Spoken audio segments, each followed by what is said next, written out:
Okay, team. It's 9 o'clock.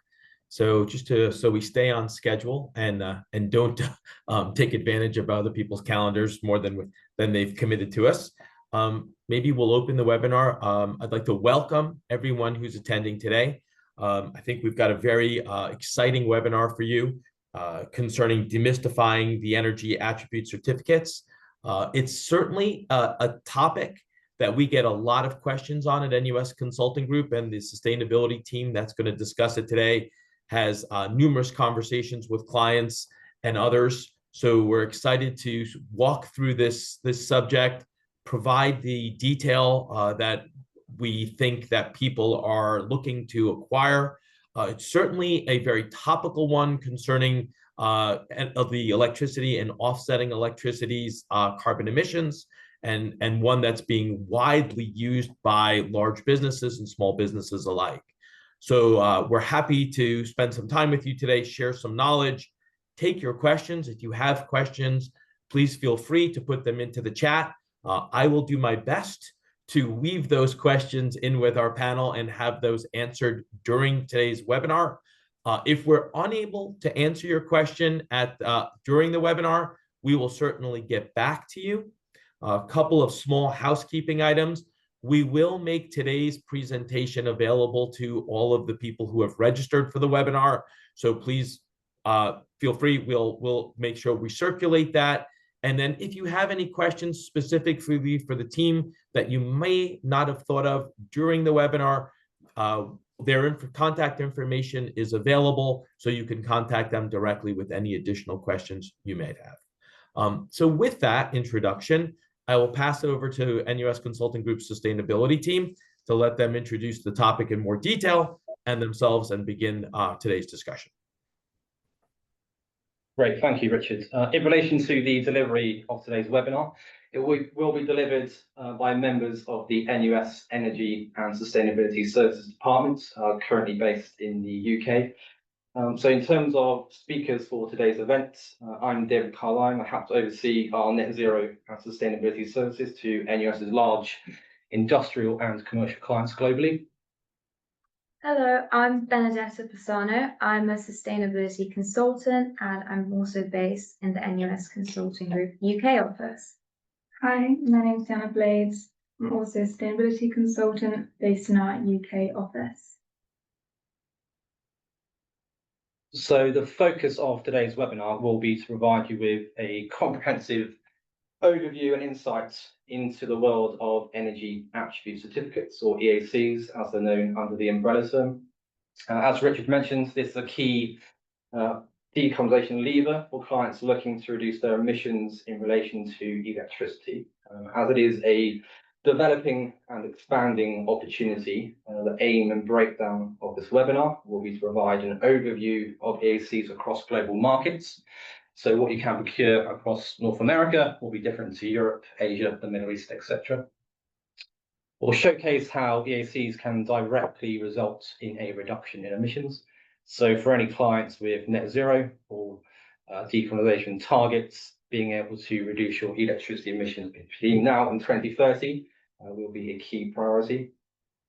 We'll also provide a comprehensive breakdown of how EACs can directly support with leading international sustainability standards, including the SBTi, CDP, and RE100. Towards the end, we'll provide an overview of future trends and developments. So there's currently a range of options and levers for companies to explore when looking into EACs, including location matching, time matching, and asset-specific EACs. And we'll finalise the presentation by showcasing the different steps and processes companies should look to adopt when purchasing EACs, both bundled as part of supply contracts or unbundled where they are purchased independently to a supply contract. So starting with the basics, what is an EAC? EAC stands for Energy Attribute Certificate, and they're certificates that represent 1 megawatt of electricity that has been generated from a renewable source of power, such as solar, wind, hydro, etc. They have different names across different markets depending on the regulatory scheme that they're governed by. So some well-known examples for members of this call will be guarantees of origins for the EU, renewable electricity guarantee of origins in the UK, and renewable electricity certificates for Canada and the United States of America. EACs are purchased by companies to demonstrate and evidence their procurement of renewable electricity, and this enables them to report zero carbon emissions associated with the electricity that they're covering by the EACs. The information detailed on an EAC can vary, but in general, this will cover the unique identification number, certification types, if it's a REC, if it's a GEO, the renewable energy type and generator location, project name, project vintage, so when the generator was up and running, and the generation vintage, so when the electricity was produced. There are 5 stages to an EAC life cycle. So to begin with, the green electricity is generated by the renewable energy facility, and then this facility will request certificates from an issuer. The second stage is this electricity is then registered with unique EACs. So the national registries are different for different countries. In the UK, the registry is Ofgem. In Italy, this is GSE. In France, it's EEX, etc. The third stage is the EACs are traded on the marketplace. And then this is registered, this is managed by the registry. The fourth stage is the EACs are retired in the name of the purchasing company and removed from the registry. A redemption statement will be issued to the company to state who they're assigned to, what the purchasing volume is, and the period that was covered. The final stage is the company can then use these certificates to claim renewable electricity and report zero carbon emissions. So the EACs are really important for the reporting of zero carbon electricity, because the electricity that's received through the grid does not necessarily align with the nature of the supply contract for that specific company. So it needs to be tracked concisely from the generator to your facility, because it's not going through a direct pipe, it's just going through the grid. EACs are the means through which that tracking is done, and the retirement process is really important to make sure there isn't any double counting of renewable energy from the same generator. So why EAC is important for decarbonisation? The Paris Agreement was established in 2015 at the 21st Conference of the Parties. This agreement was signed by 195 parties, which committed to limiting global warming to 1.5% above pre-industrial levels by the end of the century, and to reach net zero by 2050. So calculating and reporting emissions is really encouraged by companies in order to align with the Paris agreements for each of these nations. And this requires committing to reducing the consumption and the emissions associated with electricity. EACs are an improved, internationally recognised means of reporting reduced electricity, reduced emissions associated with electricity. So for CDP and GRI, which are reporting frameworks, EACs can support with the traceability of the renewable electricity. For SBTI, a target setting initiative, EACs can be used as a tool for achieving targets associated with reducing Scope 2 emissions or setting renewable electricity targets.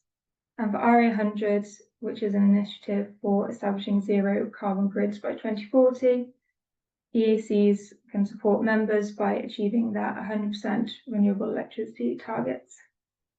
So overall, decarbonising electricity emissions is a key requirement for companies to reach these targets. So the basics of scope emissions. The carbon footprint is split into 3 scopes depending on the level of control that a company has over the emissions. So scope 1 are labelled the direct emissions. So that's the direct release of greenhouse gas emissions by the company. Scope 2 are indirect emissions. So this is where power is being purchased by the company, which is generated elsewhere, but it's the company's procurement of that power which is resulting in the emissions. And then scope 3 covers all other indirect emissions. So there's a range of sources, that's 15 displayed on the screen for upstream and downstream, and that's ranging from the waste that is output by the business to the leased assets that the company may have. So for today's webinar, we're focusing on scope 2 purchased electricity decarbonisation, as this is the element where EACs can support. So there's more pressure in general. If I could interrupt for a minute, just to ask a simple question. In the event a client, a business puts solar up on their roof or on their facility or the like, we were going through that process of how an EAC sort of is born and then sort of retires itself. When solar is put on a particular facility, a building, a warehouse, or the like, who's responsible typically, or I would say, who typically takes responsibility for registering those certificates from that asset on the roof of a particular building or the like, assuming the business owns it, for example? So generally, solar would be used to report a reduction in location-based electricity emissions. So in that case, you're showing a reduction of electricity taken from the grid. If you were going to demonstrate it through a market-based approach where you were sourcing certificates to demonstrate a reduction, then it would be the facility generating the energy, which would then need to register that energy as renewable with a national registry for the country. So, for example, if a client were to put solar on the roof and wanted to get their certificates and go through it, and the client owned the asset, wasn't purchasing the electricity in some sort of power purchase agreement, the client would then, or would have to arrange somebody to go through that process for them. Yeah, the company can work directly with the regulator, so Ofgem in the UK, for instance, or there are companies such as NUS or other advisory bodies that can support with that step-by-step process. Okay, thank you. Thanks, Richard. So scope 1 and 2 are the emissions categories that companies generally have more pressure to report on, as they have greater control over these emission sources, which then makes decarbonisation more accessible to the company. As part of scope 1 and 2, in general, for companies, stationary combustion and purchased electricity are where the largest component of emissions are concentrated. And so through purchasing EACs, EACs can have a large impact on the reported emissions and showcase a strong reduction of those scope 1 and 2 emissions.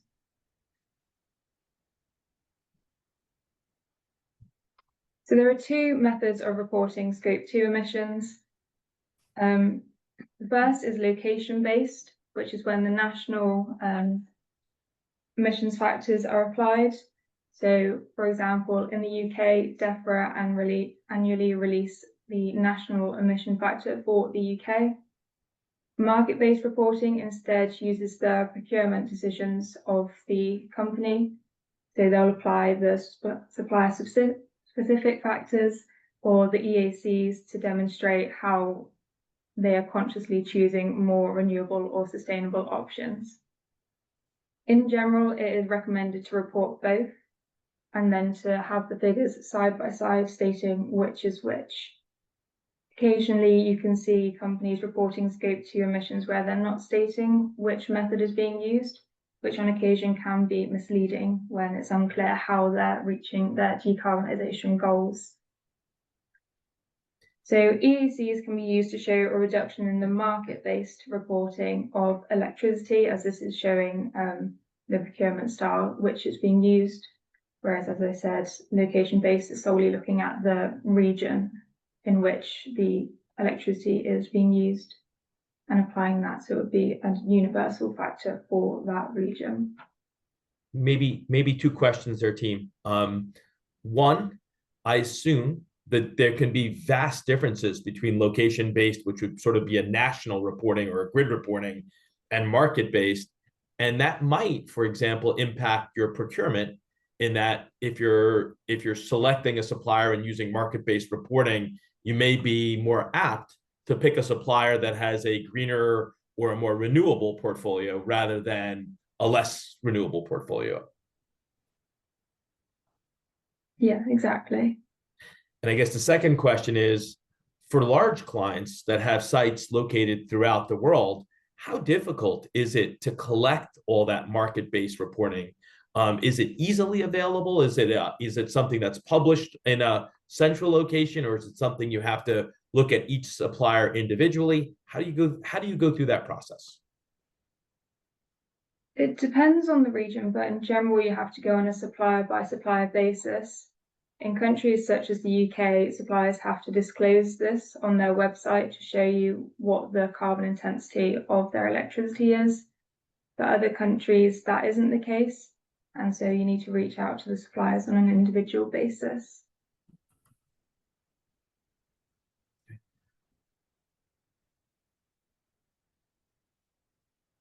So there are two procurement options for businesses that wish to buy EACs. The first option are bundled EACs. So these EACs are included as part of a renewable electricity supply contract. So they are purchased by the electricity supplier on behalf of the company. The main advantage of this procurement approach is that all the admin is undertaken by the supplier, which means that all the EACs are automatically matched to a company's consumption. However, this option is only available in deregulated markets, and there is limited availability in regulated markets. The second option is going with unbundled EACs. So these EACs are purchased separately from an electricity supply contract. So these EACs will be procured by a third-party EAC trader on behalf of the company. As these EACs are not part of the supply contract, these certificates are generally purchased to cover 80% of the forecasted annual consumption, with then the final volume to be topped off accordingly once the consumption and volumes are complete at the end of the year. An advantage of this approach is quite a key one, is that in one singular trade, you can purchase EACs to cover global electricity. So that will also include electricity consumption in markets that are regulated and may not actually have a renewable supply option available. There are a few elements to be considered when purchasing bundled EACs. In terms of opportunities across Europe and North America, particularly in the deregulated states and provinces of the USA and Canada, there is a multitude of suppliers offering a renewable supply contract that has bundled EACs included within it. The procurement of bundled EACs is also a very straightforward exercise, as all the administrative side of it is handled by the supplier. It is also a tried and tested approach that many companies feel very comfortable with. Key barriers that companies face are the restriction aspects in terms of the limited availability in regulated markets, and particularly in manufacturing economies such as China and India. Furthermore, not all suppliers offer a renewable tariff, and sometimes the supplier doesn't even provide the associated certificates to be retired under the name of the consumer. So these barriers do result in several reporting issues for the companies. So first of all, the unavailability of renewable supply contracts in regulated markets causes issues, particularly for large international corporations that have global portfolios and wish to obtain renewable electricity. Furthermore, major suppliers don't provide traceability and full transparencies of the EACs procured. So that does create an issues when you're trying to align with best practice sustainability reporting standards such as CDP and RE100.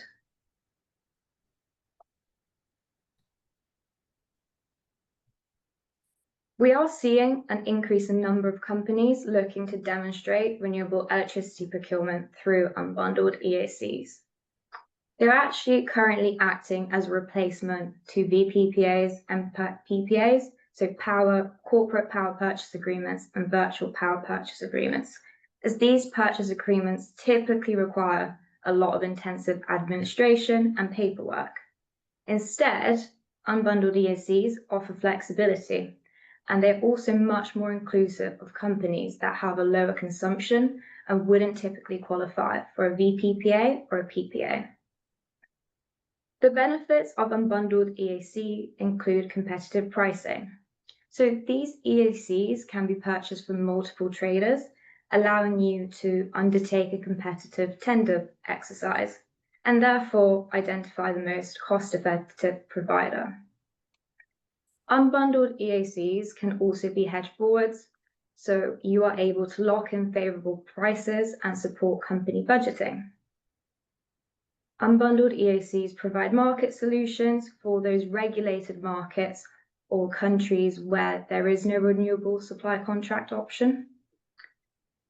Thirdly, they provide energy options, and you're allowed to specify criteria of the certificate. So a company can align with corporate objectives. As an example, a company might have an objective of purchasing certificates from a specific technology generator. So they might be looking to purchase solar, wind, or hydro certificates only. Finally, these unbundled EACs can also ensure compliance with initiatives such as CDP and RE100.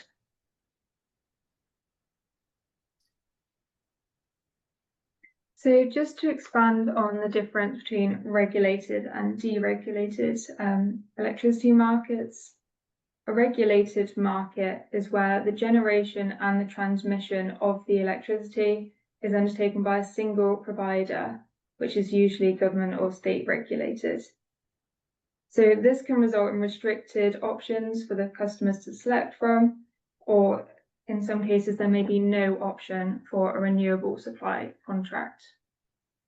For deregulated markets, consumers are able to select from a multiple providers as the suppliers are competitive, and so there are a lot more options in terms of green and electricity procurement that is available. So this is most relevant for global companies which have international portfolios, as they will need to assess all of the markets in which they have operations to determine if there are renewable electricity options available as a bundled option. Across the US, companies will need to assess this on a state-by-state basis, as there are only a number of individual states which are competitive. So there are some global restrictions which companies will need to consider, and this is particularly notable across large manufacturing industries and major economies such as China and India, as well as the US and Canada. So we stated previously that you have different types of EACs across global markets. So the most common ones which would be of interest to you guys today are RECs in the US and Canada, REGOs in the UK, and GEOs in Europe. So on the table on the screen, you can see there's quite a large disparity in costs depending on the market that the EACs are a part of. So Europe and the AIB countries, you can see the price ranges from around $60 to 60 cents, to $1.48. And then IREX in Singapore, on the other hand, around $47 to $53. This is primarily caused by supply and demand. So where there's a large area of supply, then prices are generally going to be a bit lower versus where there's limited supply and a lot of demand, such as Singapore.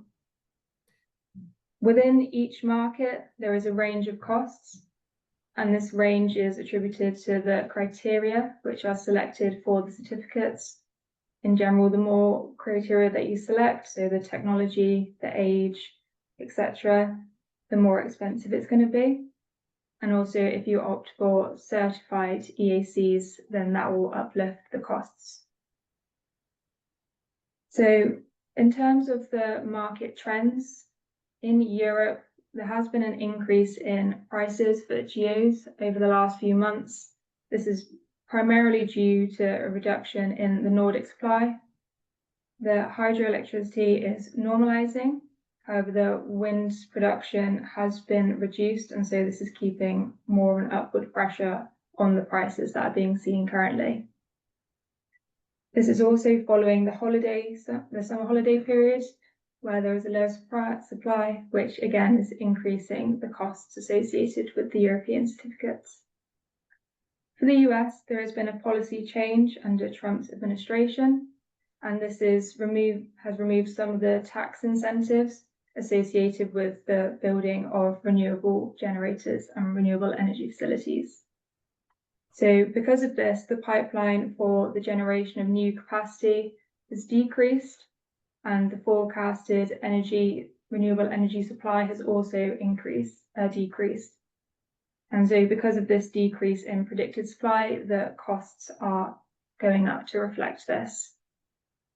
Team, if I can interrupt, just because there's a couple questions that are building up. One, and I think this is a good slide to do it on. One of the questions was, what's the difference between REGOs and EACs? I think, if I'm correct, this slide's a good example that RECs, REGOs, GEOs, IRECs, LGCs are all types of EACs or energy attribute certificates, depending upon the region, correct? Yes, exactly. Okay. And the second question, someone who must have much better eyes than me says, how come Poland is outside the GEO map? Is Poland inside the GEO region or outside the GEO region? So Poland isn't within the AIB market, which is where the European GEOs are regulated. They have their own market for certificates, similarly to Ireland, where they have their own national GEOs rather than being AIB regulated. Okay, great. One other question that's popped up, and I know I'm interrupting you, but while they're coming and you're on the topic, I thought it'd be useful to ask them. Somebody asked, in our view, what's the best time to close to purchase your GEOs, your RECs, or the like for 2025? Should you have already done that for 2025, or is that something you should be looking to do towards the end of the year? Do we have a view on that? Typically, there's an end of year rush at the end of, let's say, around December or the start of January, as most companies will be looking to write their annual report and get that out. So that is when you sort of typically see an increase in prices because of that rush. So if you can, it's always best to do that well before then, to just get in before. So sometimes during summer.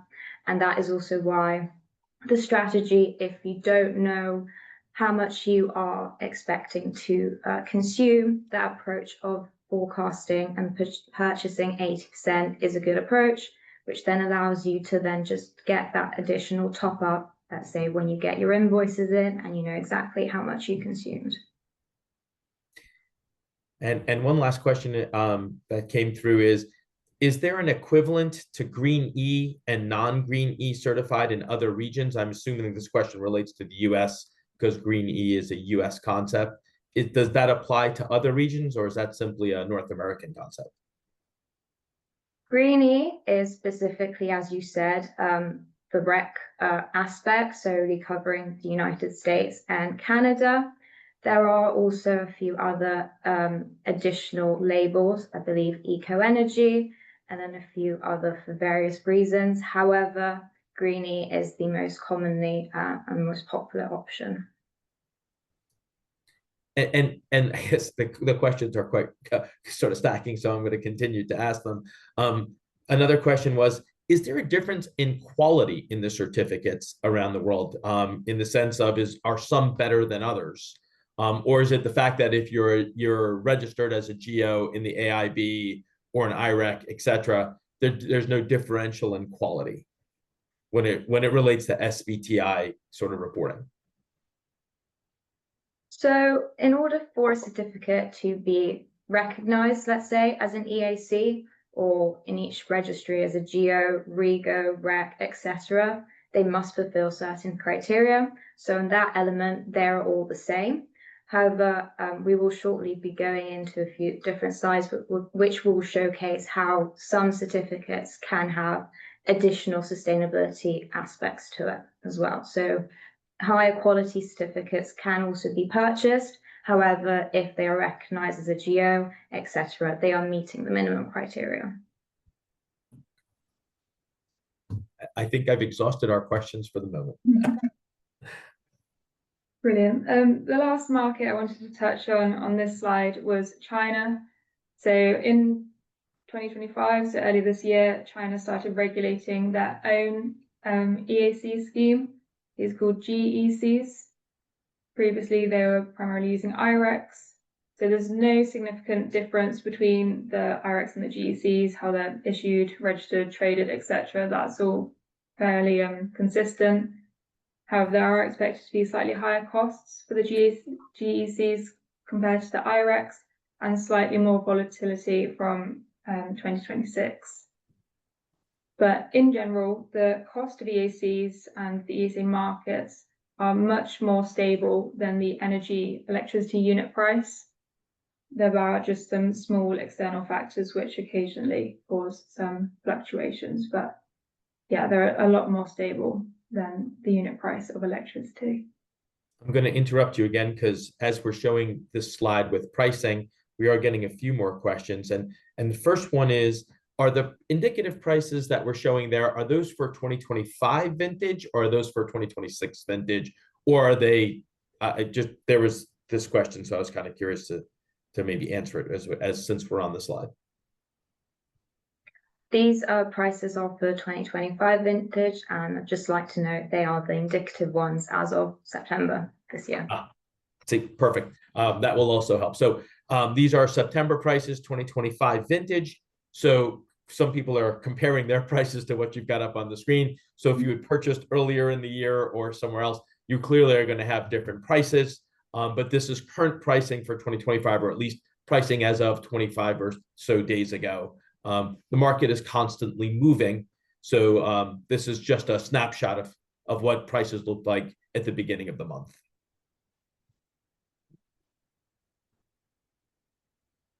So the GHG protocol has a scope 2 quality criteria, and this criteria outlines the minimum requirements that all of the EACs must meet in order to report renewable electricity. Many of you will know that the GHG protocol is the leading international standard for reporting and calculating greenhouse gas emissions.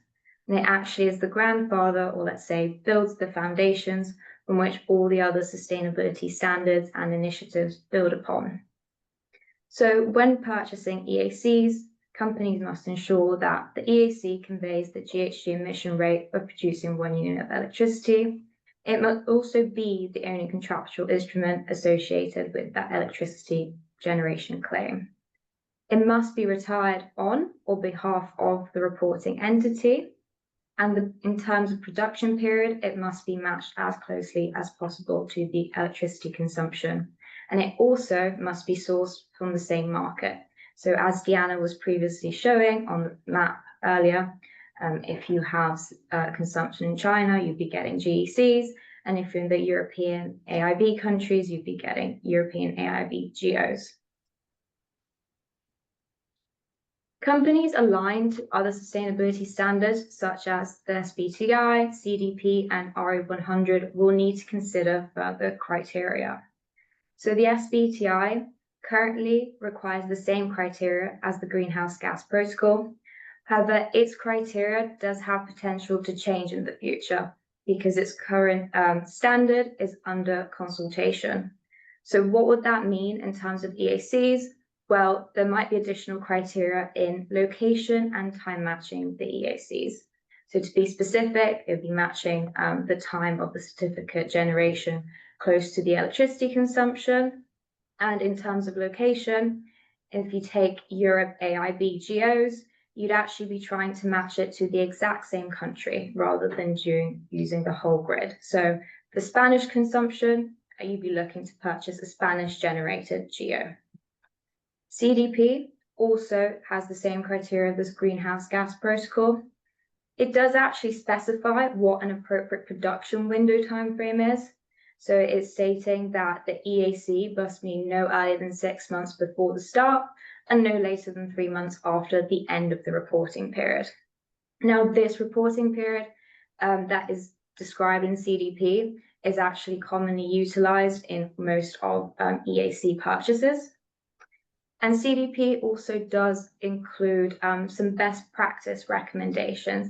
And here again, it mentions the geographic, so the location matching and time matching certificates, and also does include getting additional voluntary labels such as Greenie to demonstrate advanced levels of sustainability. The final one is RE100. So it obviously has the same criteria as the Greenhouse Gas Protocol. However, RE100 does have the most stringent requirements in terms of EAC's criteria. The first one is looking at the age of the generator. So the generator must either be commissioned or repowered within the past 15 years. So the first one is the age and the 15-year age limit. And the second criteria is looking at the specific technology. So it has a list of high technology specifications, wind, solar, geothermal, etc. However, it does include a keyword of sustainably sourced biomass and sustainable hydropower. So companies purchasing biomass or hydropower certificates must ensure the sustainability aspect, and that is done by third-party certification standards such as Greenie. Unbundled EACs also allow companies to specify their criteria of their EACs, and that enables companies to purchase EACs of the highest standards. There are different ways companies can do this, and the first way is by location match certificates. So this involves purchasing certificates that are generated in the same country. And this will obviously showcase investment into the renewable electricity generators in the local electricity market. So this follows the same example as I did previously with the Spanish geos. Time-matched EACs is another way to increase sustainability credentials, and this is becoming more readily available across different markets in Europe and potentially North America. And this allows the precise time matching of consumption to half-hourly data. So it is dependent on companies having interval meters installed, and this is then matched to a certificate that has a timestamp on it. The third area is looking at asset-specific EACs, and this is getting EACs from a single specific renewable electricity generator. And it's done typically over a long-term period, so it does have some financial benefits in locking in prices. This is comparable, actually, to a VPPA, and without all the intense administration and contractual elements. And finally, companies are able to specify the age of their certificates, the renewable generator, and not only can opt for certificates from operational generators, but from new developments. So this does showcase additionality and ensure alignment with RE100.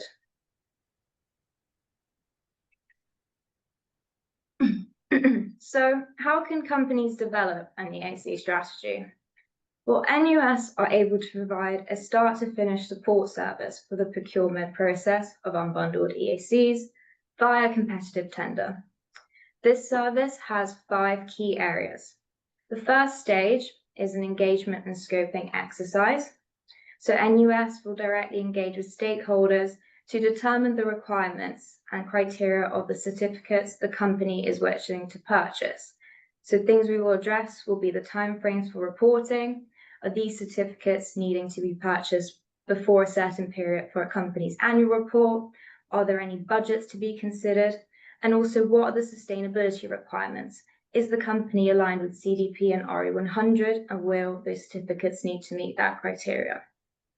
Secondly, a bespoke RFP is developed, addressing all the requirements in stage 1, and this RFP is then sent to selected global EAC providers that have been identified to meet the project objectives.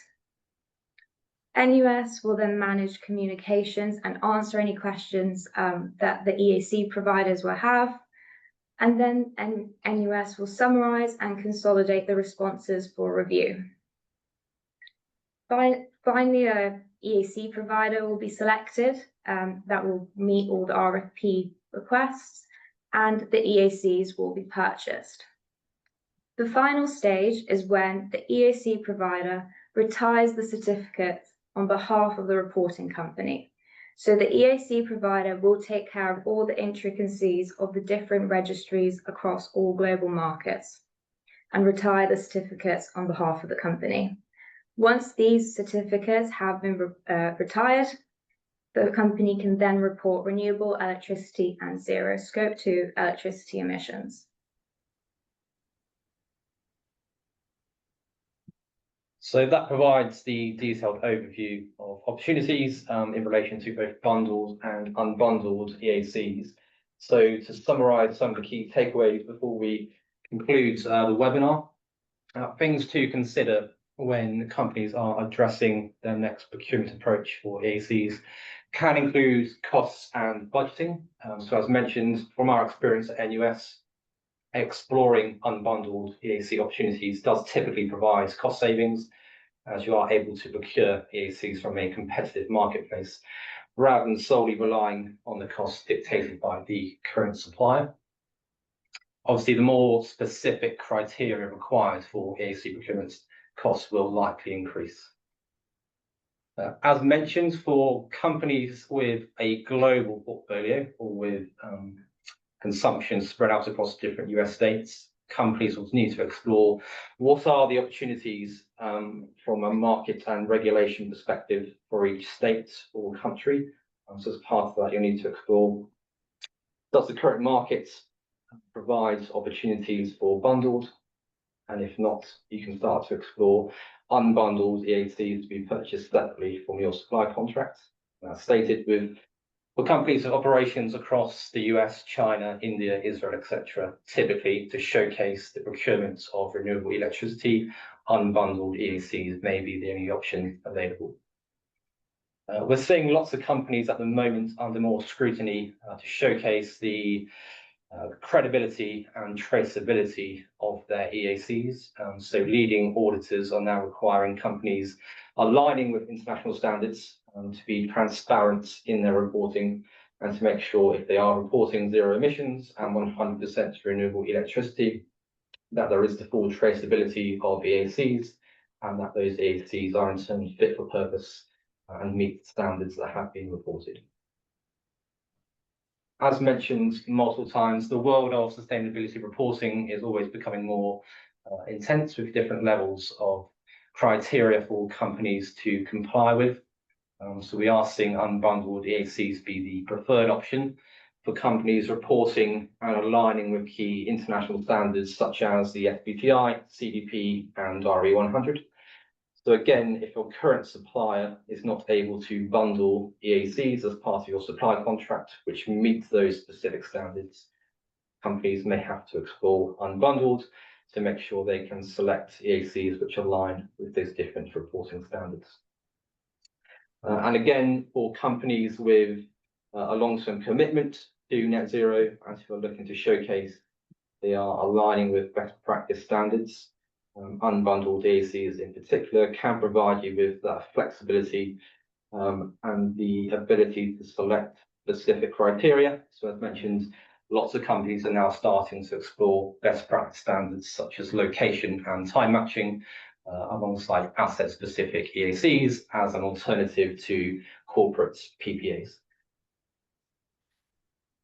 Maybe, David, it's a good time there's a couple questions that I'd like to get to before I know we're at time, but maybe we can sort of fit in so we can sort of answer them so the whole group can get feedback on them. I guess the first question is, are unbundled EACs allowed under CSRD?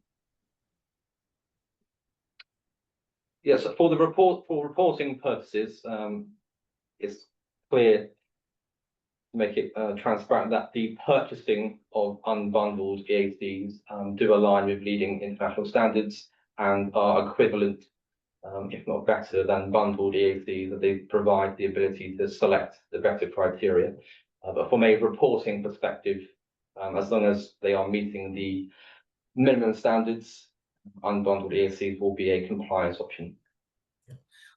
I guess just to maybe summarize, and there's no difference between bundled and unbundled except where you're getting them from. I guess one question when you're looking at the difference between bundled and unbundled, bundled meaning that you're getting them from the supplier that you're getting your electricity from, does that mean that you're actually getting an EAC or a REC or a REGO or a GEO that relates directly to their generation? Or could they also be buying and packaging as part of your supply agreement an EAC that relates to something that they don't own, that's not part of their portfolio? That's right, yes. So for bundled EACs, it doesn't necessarily mean there's a direct link between the supplier generating their own renewable electricity and the associated EACs. It does depend on each individual market and supplier, but a lot of suppliers are also simply purchasing unbundled EACs from the competitive marketplace, adding an uplifting cost, and then bundling that into their supply contract. It's worth stating that will vary from supplier to supplier, market to market. So that will need to be assessed for each individual supply contract and individual requirements. Is one of the differences between bundled and unbundled, in a bundled agreement, you're less concerned about volume differentials simply because since it's bundled with the supplier, if you overconsume or underconsume, that adjustment will be taken into account by the supplier, where with unbundled, that's something you, since you're doing that independently, would have to be concerned about. That's correct, yes. So as Ernest mentioned at the start of the presentation, for bundled EACs, the administration and the burden of the matching is automatically taken care of by the supplier. So they'll make sure 100% of your end of year consumed electricity is covered by the associated EACs. For unbundled, as mentioned, typically most companies will purchase 80% of their projected annual volume and then purchase the additional 20% for the final amount at the end of the year or the start of the following reporting period. There was one question, I think maybe we'll have to answer this one offline, that has to do with recent subpoenas that were issued in Florida against CDP and the SBTI, alleging antitrust violations and deceptive trade practices. But I think that's something maybe we can deal with as a separate topic, because that goes to a whole different discussion, unless you'd like to jump into it quickly today. Probably a little niche for an off-the-cuff remark, so we can definitely comment after the presentation. Okay. And then the last question from our audience today was, when NUS is providing these services, how does it typically get compensated? So any direct contract for purchasing unbundled EACs will be between the NUS customer and the EAC provider. So NUS are not directly involved in that transaction. In terms of compensation for NUS services, that can be explored case by case. Typically, if we are to carry out a competitive RFP exercise, there may be associated fees for delivering that project. Yeah, and maybe just to put a little more meat on that bones before we close up, typically those services can be provided on multiple different types of compensation. They can range from fixed fee to a commission-based agreement. That's something that is organized when we're discussing the project initially with the client on a transparent basis, correct? That's correct, yes. Right. I think, team, that exhausts most. So we've touched most of the questions today, and we've done it. We're only 5 minutes over, so I would consider that a success. I want to thank you for all the valuable information. I'd like to thank all of our attendees for making time in their calendar for us today. Again, we will be circulating this presentation to all the attendees. And also, if you have any questions, please direct them towards the team. You can see on the screen, you can send them an email at contact@nusconsulting.com. They'll be happy to get back in touch with you and answer any specific questions you may have on the topic or anything related to your sustainability journey as you're sort of working your way through your plan. So once again, thank you again. For our clients, we'd like to thank you for your trust in us. For those who came in just to listen, we'd love to have a conversation with you in the future. And as a final note, we'll be running another webinar in the next 3 to 4 weeks regarding energy pricing in Europe, talking about the direction of energy prices for the remainder of the year and where we see energy prices go next year. So please continue to watch our LinkedIn page. We'll be making the announcement for the next LinkedIn webinar very shortly. Thank you again for your time, and we look forward to speaking with you soon.